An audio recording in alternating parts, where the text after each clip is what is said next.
Every year, February 14th arrives carrying roses, handwritten cards, quiet expectations, and sometimes complicated emotions.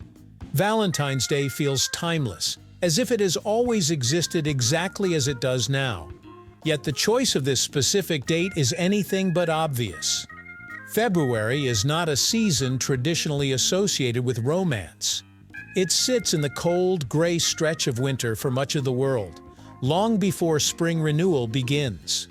Still, this date has endured for centuries as the day tied to love, devotion, and affection.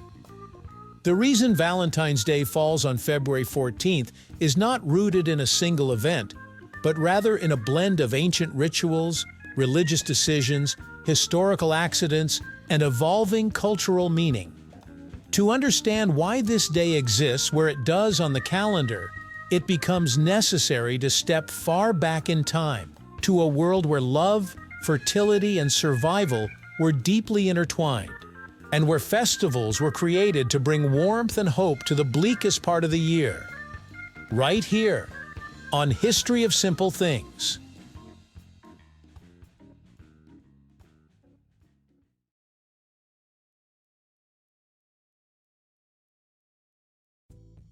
Long before Valentine's Day existed, February already held symbolic importance.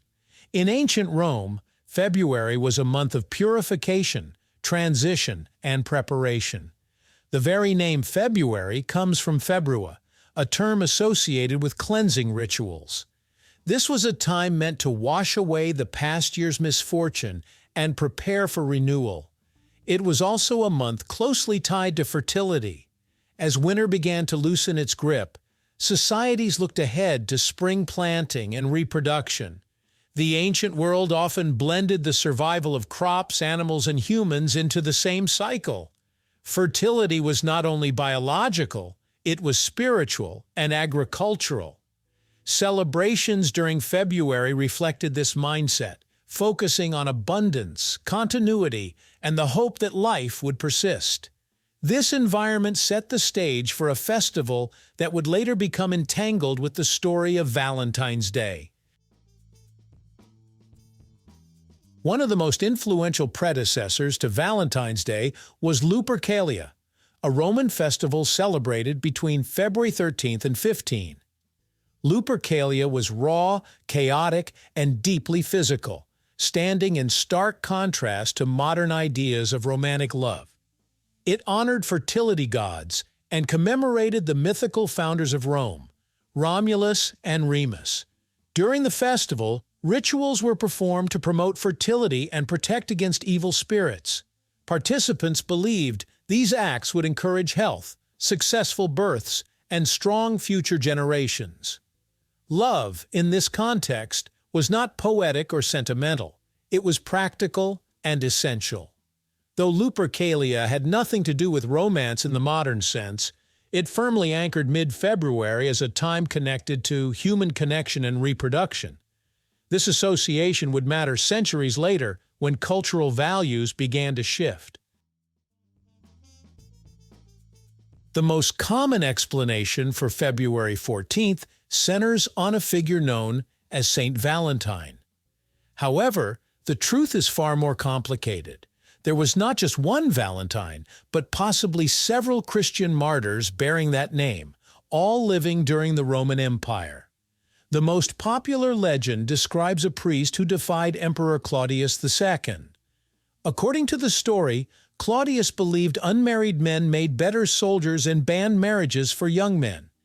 Valentine, believing love and marriage were sacred, secretly performed weddings anyway. When discovered, he was imprisoned and eventually executed. Another version claims Valentine befriended the jailer's daughter and sent her a note signed "From your Valentine" before his death. Whether this actually happened remains unknown, but the idea endured. What is clear is that Saint Valentine was executed around February 14th, sometime in the 3rd century.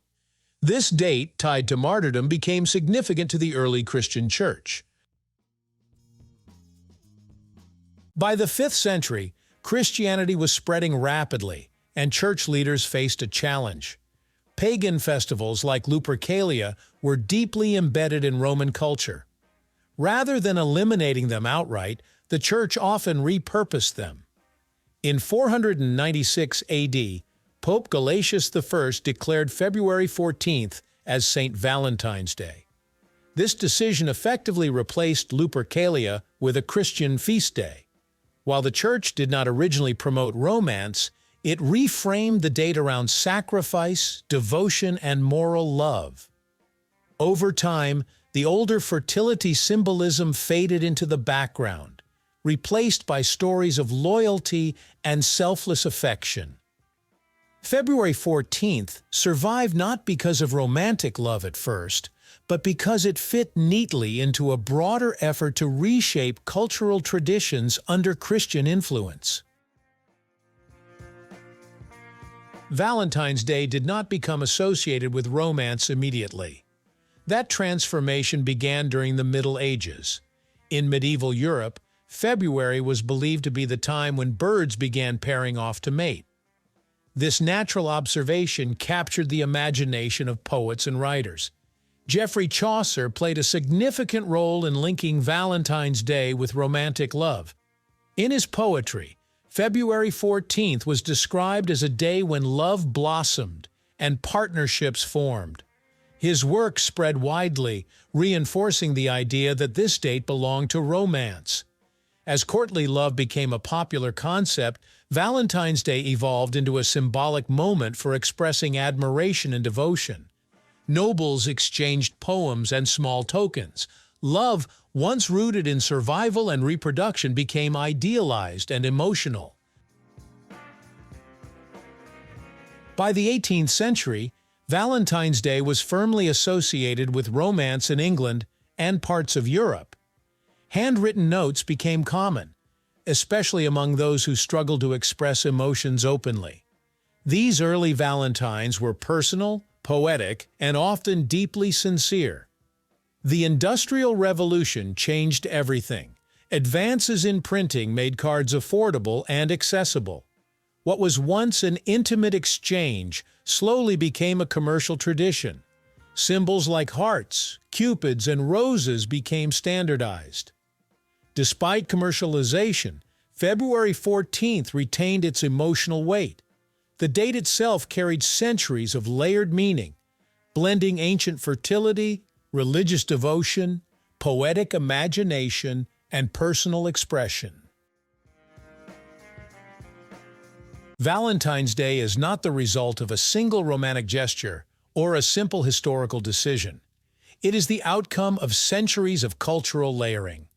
Pagan rituals, Christian martyrdom, medieval poetry, and modern commerce all contributed to anchoring love on February 14th. The date persists because it adapts. What began as a celebration of fertility became a memorial to devotion, then a poetic symbol of romance, and finally a global expression of affection in many forms. February 14th is not special because love chose it.